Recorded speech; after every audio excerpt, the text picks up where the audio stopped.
Pregnancy is an involuntary condition that results from our natural biological drives and interactions. It's something that happens to us, not by us. It just happens to you that you get pregnant. It's not something that just happens to you. I mean, there's a really easy solution to not getting pregnant. Don't have sex.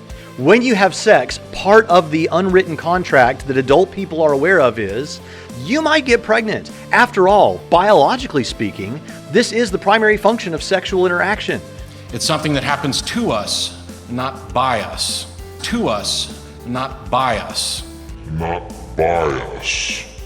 Welcome to the show. I'm so glad you're here. And today we're going to be talking about atheists and their views on abortion. Believe it or not, there are both pro-life and pro-choice atheists. The atheists will not be surprised by that, especially since they like to point out that atheism is not a worldview. It's just the lack of a belief in a god or gods.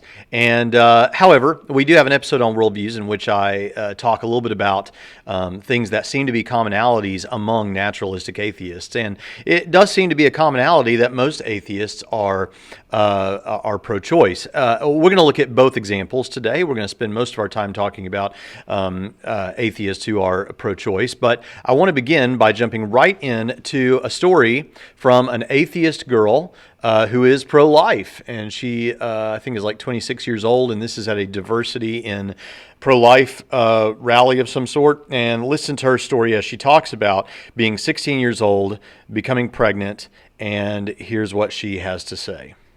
When I told my dad, he told me immediately I would have an abortion.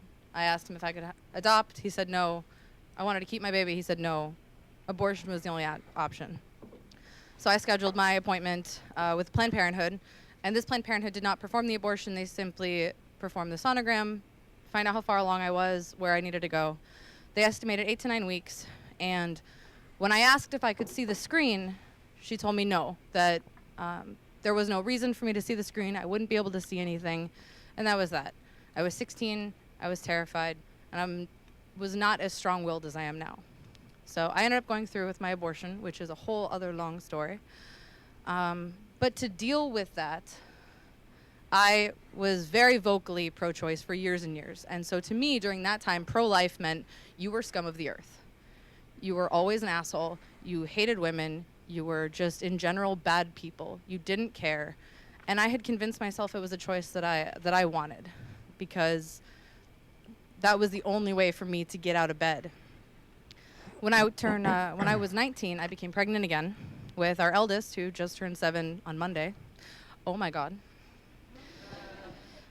And I remember going in for my 8-week ultrasound or sonogram with her, thinking it was ridiculous, because I remember the woman told me that there was nothing to see. So when I looked up on that screen at 8 weeks exactly, and there's this little body and a little head and these little nubs for arms and legs and 160 beat per minute heartbeat, my entire world broke.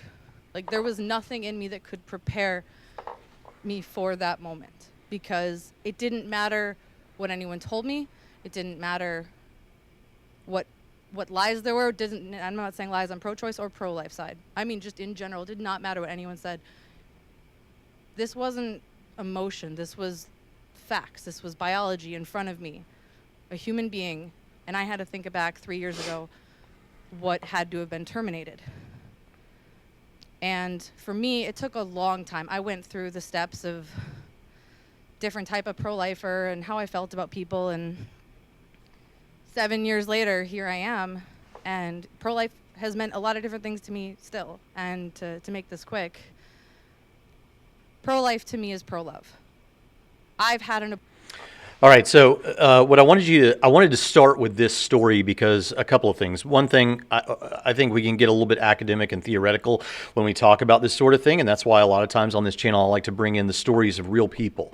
And so that's what we've done here. I wanted you to hear it from someone who's been through it, and someone who's been through it as an atheist. This is an atheist, and this sets us up to make a point. Now, I realize that atheism is not monolithic, and for some of you who are pro-choice, who are atheists, you're thinking, well, yeah, but who cares? Not all atheists agree on everything. I get it. I know that. But what I want to say right early from the beginning here is that this is not, being pro-life is not merely something for religious people. That's often packaged together, and I understand why. I mean, the Bible does talk about God knitting us together in the womb. The Bible does talk about how God knew Jeremiah before he was born and anointed him to be a prophet. So we are aware of those things in Scripture. There are passages that are very hospitable to the pro-life position. And by the way, if you're one of those people who likes to point to certain passages like the ceremony for the adulterous wife or whatever in the book of Numbers, then I have a book called Letters from Ignorantia, and I spend a good deal of time on that there. So I'm aware of all that, and those arguments, frankly, are terrible. But I wanted you to see this is not strictly a religious thing. There are people who are irreligious. There are people from other religions who do see that this is crazy what we're doing in our nation right now. And by the way, I try to be a really friendly guy on a lot of these on this podcast. I'm genuinely a laid-back person. I don't get too upset even when people say really offensive things to me. But this is an issue where I take no prisoners. I think that what we're doing, abortion, to my mind, is the single most wicked and barbaric thing that we have put our seal of approval on as a society. And so whenever people talk to me about things in the Bible that they think are atrocious, I tried to hit on this a little bit when I was doing an interview with Shannon Q sometime back, and I've had a good relationship, friendship, at least friendly adversaries. I don't know how she would say it with people like her, but I was trying to say to her and for her audience there that I get that people think about certain Christian views that we are, this is absolutely horrible that you guys believe that.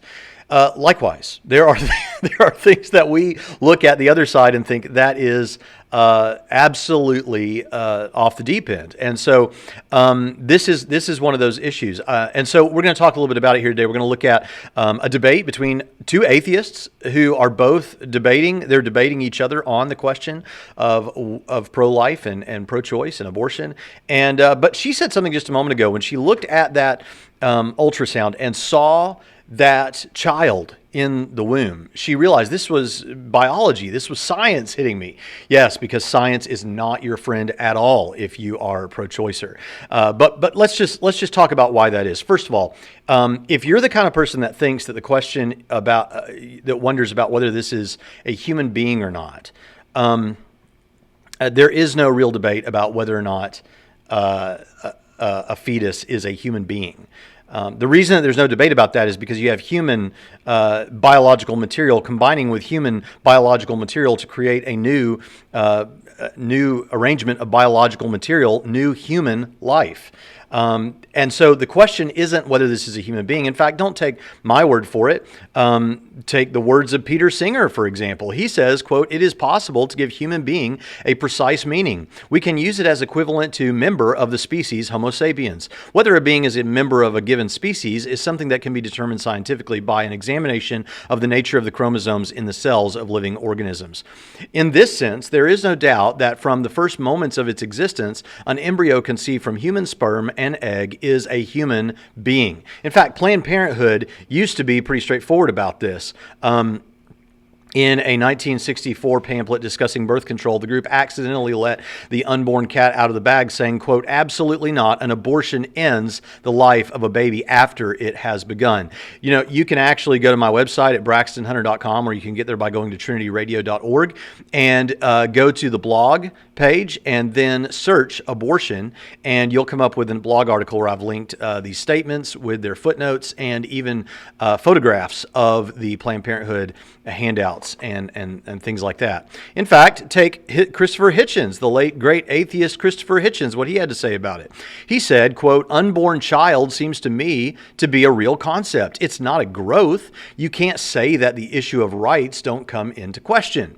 So the reason that they can say all of this is it is just a scientific fact that this is a member of the species Homo sapien. This is a human being. So the question then becomes in these discussions is whether or not this human being should be considered a person. Now let me stop right here and say something, say a couple of things from the heart as we move forward, because we're going to get some, I think, very interesting stuff, some very good stuff, but I want to say something here from the start.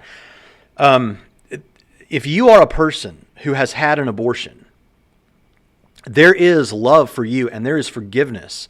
God loves you. God loved your unborn baby, still loves. And all of that is true. There is forgiveness. There is mercy. This is not to guilt people who've been through this.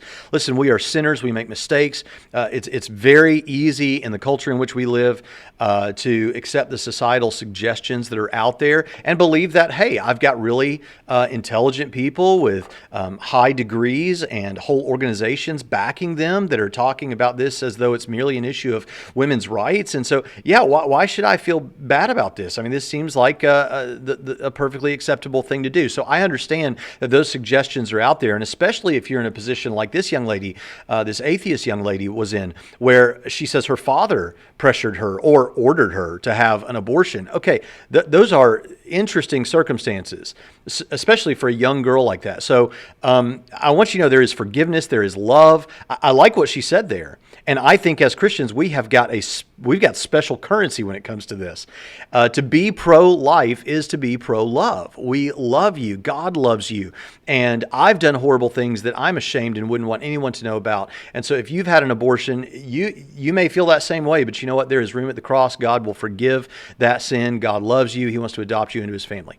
All right, so all of that is important to say. Secondly, some of you have been listening for a long time, already know this about me, but my father has a rare genetic blood disease called von Willebrand's, and he has a form of it that is very extreme. In fact, there are 3 stages of von Willebrand's disease. He's stage 3 because they don't have a classification further than that. But so far as the doctors are aware, this is from the Mayo Clinic, he has it worse. To be his age, to have lived as long as he is the oldest living person with von Willebrand's to this extreme. And it gets worse with each successive generation. And so when my mother was pregnant with me, the doctor recommended that they have an abortion. And this was in 1979, 1980. And so my parents said, yeah, no thanks. We'll get a second opinion on that. Not because they ever considered it. I was telling this story once. My mom said, you need to make it clear. We never thought for a minute about an abortion. So I'm making that clear, Mom, if you ever see this. But so they went to another doctor, and that doctor said, if the child lives for 5 minutes, it'll be to the glory of God. And so they had, several whole churches praying for me, praying that I would be born healthy and without my father's blood disease. By the way, the reason that the abortion was recommended is because it was suspected by that doctor that if I was born, I would only live a few years. But I was born without a trace of my father's blood disease, and my children don't have it either.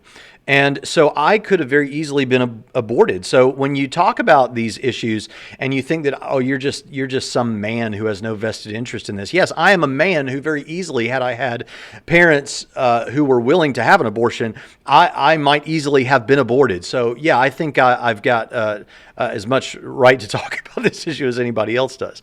But this is a heart thing for me. This is an issue that I connect with on a personal level. And for some of you, even more so, because you have perhaps had your own experiences in this realm. So this is not this episode is not against you. This episode is against something that we are doing that I think is a wicked thing for our society to put its seal of approval on. And so I want to make that clear from the beginning. What we're going to do now is we're going to go on to take a look at so when we talk about this issue of these are human beings. So the question is not whether or not it's a human being in the womb. This is not a debated issue in science. The science texts don't present confusion about that issue. That's not really what's up for debate. What people debate about is at what point personhood can be discussed. Now, if you think that you can answer this question scientifically, you simply can't. Unless you go with me and recognize that to be a human being and to have personhood is one and the same thing. But the science tells us this is a member of the species Homo sapien. But if you want to separate the status as a member of the species Homo sapien from at what point it attains Homo sapien attains personhood, whether it's when it has a certain level of cognition, when it has a heartbeat, or whatever else. If you want to dissect that and say, okay, personhood is something else, that's what we're talking about. Understand something. Science cannot help you. You have left science And this is no longer a scientific discussion for you. Now it has become a philosophical discussion because personhood is in the realm of philosophy when someone has personhood. That is a philosophical discussion. So understand that. So you can't keep running back and forth to science on this. You've left that. The science is not on your side. Unfortunately for pro-choicers, the philosophy is also not on your side. And that's what we're gonna talk about as we go forward. But I wanted you to be aware of all this as we begin. And I want to go now to a debate that was had in 2012, I think. And it's been a long time ago, but it illustrates this perfectly. And this whole thing. These are two atheists, I think, having a debate about abortion. And this is Matt Dillahunty, obviously host of the Atheist Experience. And then I forget the name of the other, Christine Kruzelnicki, I think is her name. Sorry, Christine, if you ever see this. But we're going to go ahead and take a look at something that Matt says here that I think is very interesting, to say the least. Pregnancy is an involuntary condition that results from our natural biological drives and interactions, and is often in conflict with our desires, our designs, and our best interests. It's something that happens to us, not by us. It's also a condition that is not without significant risk. Granted, it can have significant risk. But did you all hear what Matt Dillahunty just said?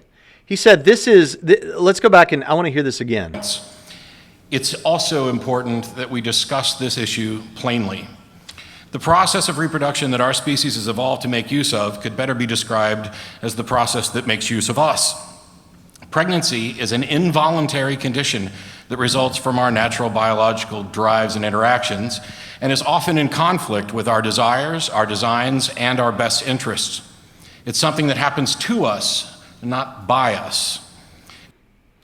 Okay, now this is going to become important in this debate, but what he can only mean there is that if you are a person who is having sex, perhaps using contraceptive, perhaps not, but you're having sex on a somewhat regular basis, but you don't want to get pregnant, it just happens to you that you get pregnant.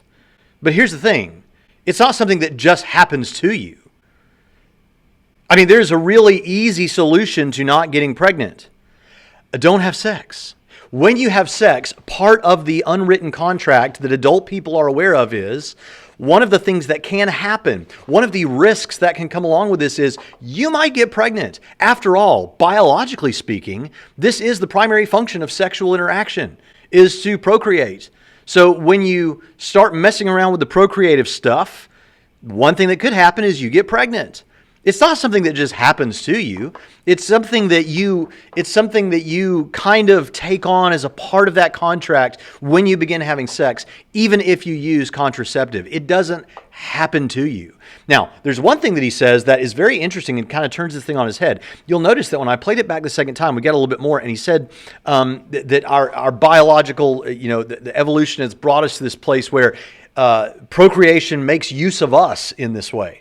Now, this betrays a bit of Matt's determinism. He's happy to admit that he's a determinist. In that sense, if determinism is true and no one has any free will, then everything that happens is just something that happens to us, right? Because you're not really making any truly free decisions. So perhaps there is a weird consistency there, but the idea that this just happens to us, realistically speaking, is simply false. Let's move on. I want to show you something here. Let's see is this where I want to go to this? Yeah. So Matt makes good use of two illustrations here. One of the illustrations that he makes use of is the violin analogy or criticism, and the violin analogy has to do with the idea that you would have a violinist attached to your back. Would you be right or within your rights to detach yourself from that violinist if it killed him? Or to make it more, we'll get to the second analogy that he gives about a kidney and would a parent be required to give a kidney to their own child after birth. We'll get to that in just a little while, but I want to play a couple of clips from an older episode that Jonathan Pritchett and I did on Trinity Radio. By the way, Jonathan's lost a great deal of weight, so you can compare recent Jonathan with this version of Jonathan. Very, very different story. This was from May 9th of 2018, so this has been a while back, but we were responding to a a pro-choice Christian, so if you hear us talking in ways that indicate that, then you'll understand. But I'm going to go ahead and start playing because we dissect these analogies here, and I think we did it in a good way. So I'm going to kick it over there real quick. But one analogy is the violinist analogy, and the other analogy is the seed blowing into your house. Now, here's how I'm just giving you what she says in the video, okay? You're kidnapped, and One of the things is you wake up in the morning and suddenly there is a violinist attached to your back. And you're laying in bed and, oh my gosh, now there's this violinist attached to my back. I think that's the way it goes. Yeah. And now you have to walk around for 9 months with this violinist guy attached to your back. And he can't survive if you sever him. I don't know why it's a violinist. I'm not sure what that. Anyway, so the point is, her point is, you shouldn't have to do that.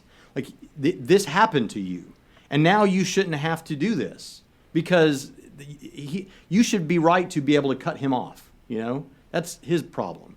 Except for the fact that if you wake up magically with a violinist attached to your back, that's a little bit different. You didn't do anything to make that happen. Unless you just had a crazy night that we can't explain. Right, but it's like the pineapple incident in that one show. But How I Met Your Mother, where would the pineapple come from? Who knows?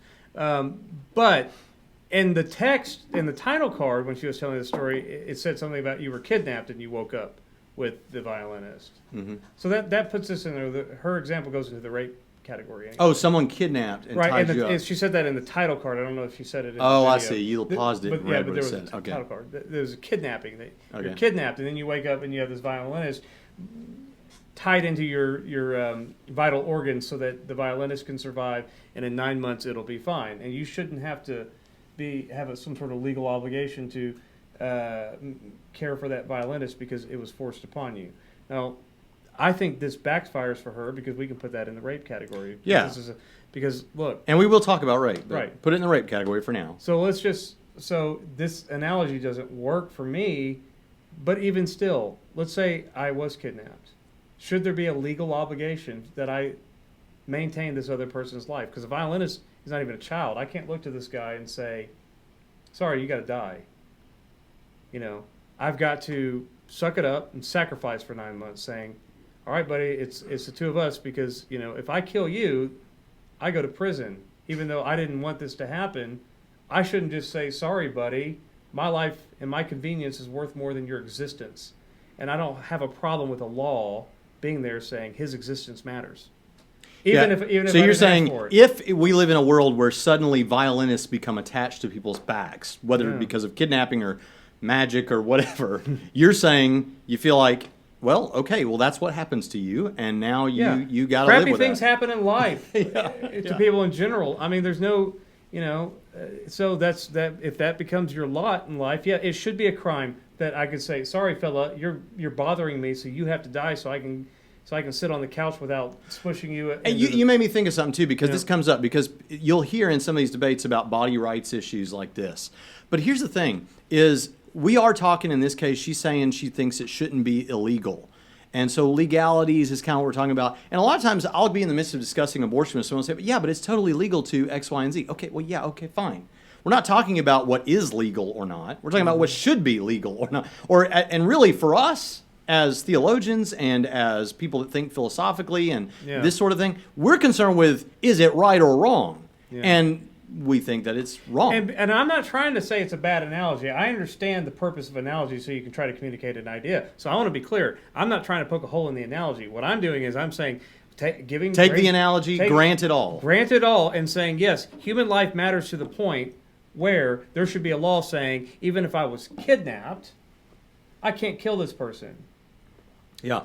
Well, and here's they're going to say, but okay, what if a woman is raped? And we're going to get to that. We're going to get to that. But per that analogy, if you can say that you can be kidnapped and have a violinist wired into your vital organs, okay? Mm-hmm. Well, the corollary to that is you can also volunteer to have violinists, through natural processes attached to you. Mm-hmm. You can go volunteer to do this. Now, once you made that commitment, right? And if you want to make this analogy This is a stupid analogy. To explain, well, This to is a explain stupid it, analogy. To explain it, if I agree to hook this violinist up to my heartbeat and my stomach Why is and it a everything, violinist? who cares? I do. Why? There's got to be a reason. But once I consent to the process that inevitably results in a violinist, am I obligated to that violinist because I consented to a process that led to a violinist? Yes. Yeah, but that's not even right, because there the person is trying to get a violinist on their back. That's like a person that's going to a fertility clinic or something. What you really want to say, and this is why it's a stupid analogy, because it isn't an analog, is what you want to say is, you want to say there is a club that if you go there, there is a reasonable chance that you'll come out with a violinist Infection. What in the world? Yeah, okay. This is why this analogy is dumb. Yeah, okay. And if you decide to freely go to that club represents sex. Yes. It's not a sex. Look, you go in there and you come out with a violinist on your back. Guess what? That was in the fine print before you attended That's right. this club. And when and so, right. So even granting that, you have an obligation to that violinist at that point. Yeah, Because you knew that could happen. right, Right. right. Same thing here. I'm sorry, if you have sex, Oh my god. no mystery how babies come, you have an obligation. All right, so there you go. That is a response to this violinist analogy. But there's another analogy, and we actually covered it as well. And that analogy is, it's like, what if seed blows into your house and a tree begins to grow up from under the floor? Wouldn't you be within your rights to cut that tree down? And this is a much briefer clip, but here's what we say. Worse analogy than the violin analogy, which this comes up again here, is the seed. She said the same philosopher talked about if seed's blowing towards your house, sometimes it gets in your house. You can put up a screen on your back porch that won't allow the seed, like from the trees and stuff, to blow into your house. That's like birth control.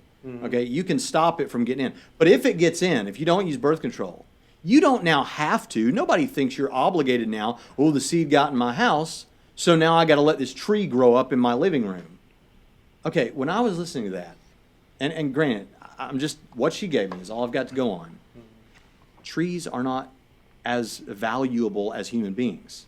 Right. Trees have almost no value compared to a Now, human the being. point of the analogy is this is trying to say unintended pregnancy as a result of sex is Yeah. like the. Is like seed blowing into your living room. Yeah, she doesn't understand that there's a worldview out there that exists that pertains mostly to the atheists making these kind of arguments. All right, we're not going to get into that, but he gets into talking about how people are like animal rights people and stuff that try to act as though every animal is, or at least higher animals are as valuable as human beings. But anyway, so there's a couple of the analogies. Now, what about the analogy that Matt Dillahunty gives on top of these, where he says you wouldn't require someone like, so forget the violinist. You wouldn't require that or consider it murder or wrong or something if a parent, if a child needed a kidney. Now this child's been born, say it's 7 years old, and it needs a kidney, and the parent could give the kidney, but the parent doesn't give the kidney. You wouldn't consider that morally wrong. You wouldn't consider that murder. Here's the problem with that. First of all, I'm not sure, that sounds pretty. That sounds like there could be some obligation there, but all things being equal. But let's talk about the relevant difference. When a mother who has a child growing inside of her decides to no longer support that child, it's not that she just passively doesn't do anything or stops doing something. She, or more specifically, the abortionist, actively kills the child. That's what's happening. It's an active kill. It's not just refraining from helping, it's an active kill. That's why it is substantially different than just refraining passively from offering support. That is a completely different sort of a situation. But at this point, let's get back to this debate. And let's hear what else Dillahunty has to say at a different point. I'd love to go through the whole debate, but you don't want me to take the time to do that. It's likely that you'll hear appeals to the value of life, things like it's human, it's alive, it's equal. But is it really? When we talk about the value of life, we're not talking about the value of a heartbeat. We're talking about the value of experiencing life, living life, awareness. Terry Shiva was dead long before anybody pulled the plug, and a fetus, while it is as alive as a mass of cancer cells, under one definition, is not alive in the sense that it is not reasonably equivalent. So the extent of your experiences is what makes it okay or not to kill someone. This has to beg the question, if someone is unconscious and not dreaming and having no experience, is it okay to kill that person? Or is it because they will and have had experiences and will have experiences? Well, to that extent, these unborn children are going to have experiences. So this is, there's a big problem with this, but what this hints at is that there is something, what Dillahunty has to be saying is there is something substantially different about born human beings than there is from unborn human beings. There is some substantial difference. I mean, this is what all pro-choice people have to say, is there is something substantially different that makes it okay to kill the unborn, but where it wouldn't be okay to kill the born. Now, the lady that is debating here, Christine, that's debating with him, she actually brings up one of the famous responses to this, which is called the sled argument of Stephen Schwartz. I've been using this argument for years because it's brilliant, because what Stephen Schwartz does is he actually lists out the only possible differences between the unborn and the born, and shows that if you were to be consistent about this, it would ultimately make you a monster for the following reasons. In fact, I actually have a video that I made in 2017 on this. I'm only going to show a portion of the video, so just hang with me. But I have this whole video. You can share this whole video on your own if you want to share it around. It's a short video. It's in our short video playlist. You can go find it there. But I'm going to play just this portion that I made because it summarizes this, I think, pretty well. So let's take a look at that now. Stephen Schwartz put together what I think is probably one of the best cases against abortion that can be made. He uses the word SLED, which is an acronym. Each letter stands for something else, a different part of the case against abortion. The S in the word SLED is for size. If we are to determine that the unborn are not persons because of their size, i.e. they're just a small collection of cells, then the argument of the pro-choicer proves far too much. The argument would amount to saying the smaller a human life is, the less a person it is. Thus, short people are less persons than tall people? My wife would certainly object to the notion that because she is head and shoulders less tall than I am, that makes her less of a person. I actually prefer petite women, so I would object on preference to this anyway. Yet we all know deep down that the size of a person's body doesn't have anything to say about their personhood. We cannot bigotedly discriminate based on size. L is for level of development. A common pro-choice claim is that because the unborn are not only small, but also less developed, only a collection of cells, that on that basis they're not actually persons. They're not yet totally developed human life, but merely potentially totally developed human life. The problem is that what can only be meant here is that the unborn are potential adult human beings, but not yet adult or fully developed. However, again, this would prove far too much for the pro-choicer. My 6-year-old daughter is also not a fully developed adult human yet. Is she less of a person? She's a potential adult human. Her level of development is at a reasonably early stage. In fact, she's less developed than my 9-year-old daughter, who is in turn less developed than me.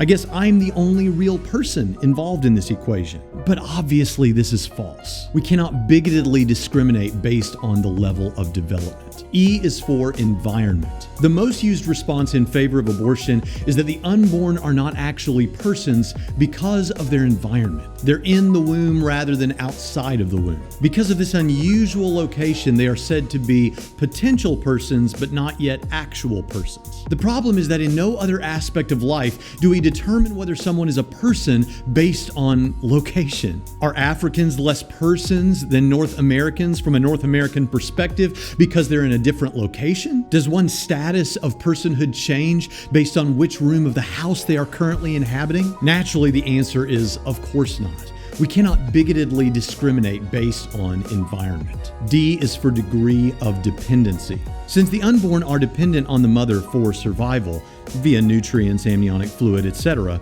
the pro-choicers often imply that they are not persons and it is okay to terminate them at the will of the mother, who is, after all, supplying the means by which the unborn survive. But what about the disabled? elderly people living in assisted living facilities, or anyone else who is dependent on another for their survival. Do they also cease to be persons upon developing such needs? The answer is, of course, no, they do not. We cannot bigotedly discriminate based on the degree of dependence. Thus, pro-lifers are justified in saying that abortion is an ignorant, narrow-minded, backwoods, bigoted, animalistic practice. At least that's what we would all consider it to be if we applied these same principles to any other human life, any other person. I thought the societal norm was to treat humans like humans. I thought the mantra of the day was, I believe in science. Science is not your friend if you're a pro-choicer. Neither is philosophy. Neither is truth.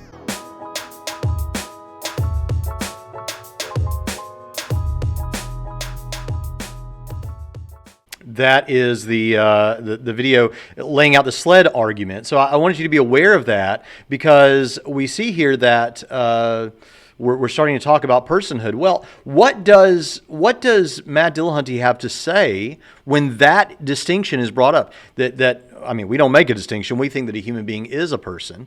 But if this issue of personhood comes up, here's what we want to say. If you want to say that the unborn are not yet persons until a certain point, okay, like most people are reasonable enough not to say that the birth canal somehow magically grants personhood to someone, right? So that's out. So at some point along development, personhood comes on. Some people will say it's when there's a heartbeat. Some will say when the unborn become conscious. Some will say at a certain other stage of neural development. But understand, when you're doing that, you're kind of guessing. If you're an atheist, you have to say, I mean, Christians are happy to say it's a human being and it's a person the whole way through, at least many Christians. But the atheist has to say, almost arbitrarily, I'm going to pick this point rather than this point. And here's the problem with that. You can never be sure. You can never know for sure whether what you're doing is terminating a person or not. That's the best you can do. The best you can do is not be sure. So it is always the case that you might be hurting a person. It's interesting because I was recently watching Cameron Bertuzzi, and we're going to look at a clip of that in just a second to kind of close us out, but interviewing an ethics professor. And he was talking about this, somebody else was giving this similar analogy to what I've been giving for years. And that kind of, the intuitive understanding of this is pretty evident. As far back as about 15 years ago, I was using this example. That it's if you don't know for sure, which is the best you can do on atheism, is I don't know for sure whether I'm terminating a person or not. It's like there's a doorway you want to go through, and it's inconvenient. In fact, really inconvenient that this thing is in your way. And so there's a button you can push, and this booth is in the doorway. There's a booth in the doorway that's blocking your path. It's got no windows, like a phone booth, but with no windows. You can't see what's inside. Now, this is an analogy. I had an atheist one time misunderstand what I was saying and saying that I'm comparing a woman to a booth or a womb to a booth. Well, what I'm saying is the thing that's similar in both of these analogies is there might be life or there might not be life, and you don't know for sure, right? That's the analogy. So there's a booth, and that booth may or may not contain a man. And there's a button you can push that will blow up the booth such that you can then walk through and go where you want. It's more convenient now, right? But you might be killing a person when you do this. Okay, what should you do? You should definitely not push the button and blow up the booth. Because while there may not be a person in there, there might be. And to my mind, when you combine the sled argument with this, there just simply is no way. There is no way to morally support the abortion position. It just cannot be done. I have listened. This is one of those issues that I am so certain of. And whenever I hear people talk about this, they stumble all over themselves trying to make a case around this. This is, you just can't do it. And so, because what you're doing is you're pitting, and Dillahunty's going to talk about this in a minute, but you're pitting your liberty, your right to freedom. It is a virtue. It is a freedom. Your freedom, that virtue, against human life. Both of these are good things. But if you have to pick one over the other, which one wins? Life wins. Come on, folks. Life wins. So, If you're unsure and you can't be sure on atheism, at what point this should be considered a person? If you can't be sure, then you should not do it at any stage. You should not be pro-choice. You should definitely be pro-life. So science is not on your side. Philosophy is not on your side. There just isn't anywhere for you to run. There's nowhere to go. This is wrong. This shouldn't be done. So, what if an atheist understood everything that I'm saying right now and still wanted to move forward and say that it's somehow moral? Well, you'd end up with something like this. I could acknowledge, I could grant, as a matter of course, yes, the fetus is a person, and let's give it every right a person has. I won't do that because I think that's stupid. But I could do that, and it still wouldn't change the facts that now we are in a situation where there are two persons whose rights are in conflict, and we must come to some reconciliation.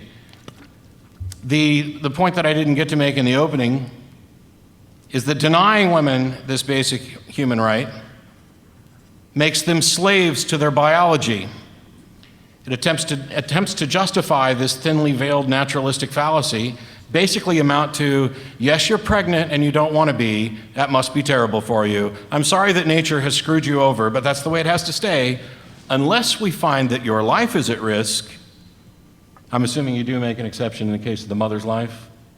If there is no other. Okay, yeah. So you understand that he's granting, like, he doesn't think that these are persons. He must think at some point they're persons in the womb, unless Dillahunty is one of those people who thinks that either they're still not persons after they're born and then somewhere down the line they attain personhood, or the birth canal magically instantiates personhood. He must think at some point they're persons. So, but he's kind of granted, like, for the sake of argument, let's say they're persons. Well, now we have these two persons who are at odds. And because it would be really awful, is what he's saying. It'd be really awful. It's not fair that this woman now has to have this. Then she ought to be able to kill another person. If you don't see the problems with this, I don't know. This is an issue that really, really does get to me, because the very idea that this is going on in modern society and that we didn't do away with this centuries ago is shocking to me. There is one more thing I want us to see. I think that you pronounce this guy. This is Dr. Tim Shao. I think that's right. And this is from Capturing Christianity, Cameron Bertuzzi's YouTube channel. And I want you to hear this. But, okay, so related to the topic of abortion is the question of bodily autonomy. Mm-hmm. Like, doesn't the woman have the right to do whatever she wants with her body? And then what would you say with Thompson's famous violinist argument? Yeah, so two things. First, the unborn isn't a part of the woman's body.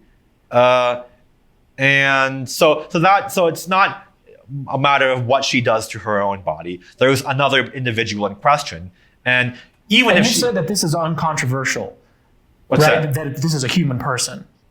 Oh no, that it's a human being. Yeah, right? It's a human being. Yeah. The unborn is a human being, Yeah. the fetus, the zygote, whatever. Yeah. It's a human being, but it's not the woman. It's a different being. Yeah. So it's not as if, we may grant for the sake of argument that women have the right to do whatever they want to their own body. Actually, I actually think that nobody has the right to do whatever they want to their own body. I think that's which we already talked about. Yeah, which we already talked about. But even if a woman did have a right to do whatever she wanted to her own body, the unborn isn't a part of her body. The unborn resides in her body, but it's not a part of her body, right? And so when it comes to decisions like, what can a woman do to her own body? Well, we also have to consider the rights and interests of a third party. Abortion isn't just, an issue involving the woman herself. It's something involving another party that's been created in an act of sex. And also, the man also has a role in this too. It's not just the woman as well. It's also the unborn and the man. Now, Judith Jarvis Thomson had a famous argument that challenged this.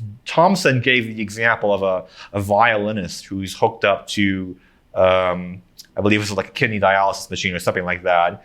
And the argument is that, well, surely the violinist has the right. I'm just summarizing the argument here, but the argument is surely that the violinist has the right to unplug from the machine because he doesn't have a duty to sustain the life, or the individual connected to the violinist has the right to unplug from the machine because he doesn't have the duty to sustain the violinist's life. Well, there's a number of things you could say about this. Frank Beckwith has, in his book Defending Life, he gives like 5 or 6 reasons why this is a terrible argument. One crucial point of this analogy is that the relationship between a mother and her child is different from the relationship between 2 strangers, right? Listen to this. Parents have special obligations to their children that strangers don't have special obligations to each other.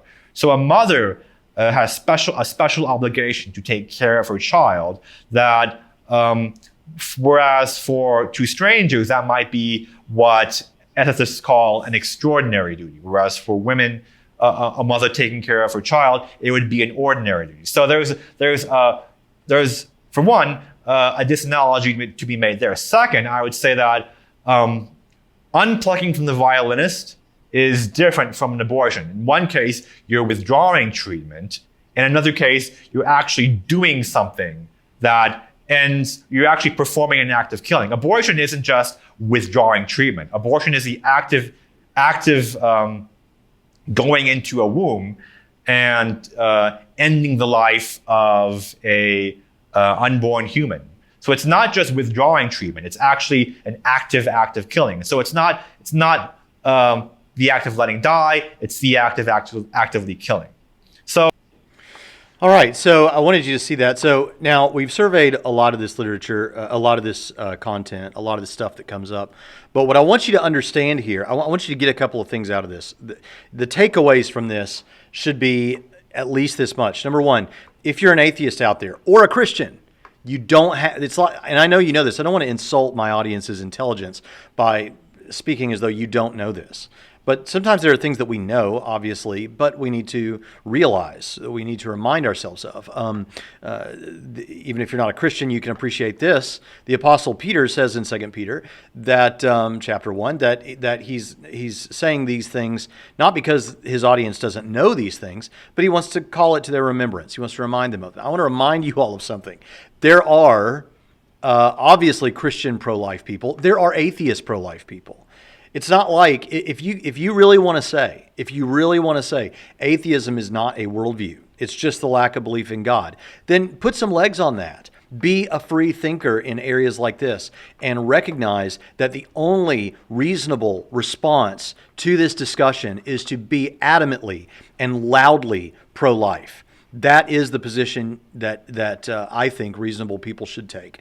That's the first thing. Secondly, I want you to remember Stephen Schwartz's sled argument. The sled argument is really powerful. What differentiates the unborn from the born? Size, level of development, environment, and degree of dependence. But in no other area outside of the womb do we think size or level of development or environment or degree of dependence makes someone more valuable than someone else. And if you said that, you would be considered kind of bigoted and backwoods and, all those horrible, awful things. Now, I know that that's not who you are. So then don't support that when it comes to the unborn. Support a pro-life position. So the sled argument is really powerful, and I've yet to hear a compelling way around it. Also keep in mind that if you want to say that personhood is something that doesn't come along with being a human being, but personhood is instantiated at some point during the pregnancy, or is magically given by the birth canal, or happens somewhere after birth. Understand that you are somewhat arbitrarily, or at least subjectively, deciding upon where that should be. And you can say, well, I've got this scientific stuff that says that at this point there's cognition, and at this point there's brain activity. Okay, why is that the deciding factor? And if you give me your opinion about why it should be, that is your subjective opinion. So you are subjectively arriving at a conclusion. There is no scientific answer to this question because this is a philosophical question about personhood. And so science can't save you here. But then, of course, as we saw, philosophy works against you as well with the sled argument and with the Booth argument, that you wouldn't, if you're just arbitrarily having to, based on your own subjective opinion, decide where personhood begins, then you can't be sure. You may be very confident, but you'll never have like absolute Cartesian certainty about this, which means it's like pushing a button to blow up a booth so that you can conveniently walk through a door. The booth may or may not have a man in it, and you should never blow up that booth if you're not sure. Even if you're 95% sure, you shouldn't blow up that booth because there might be someone inside.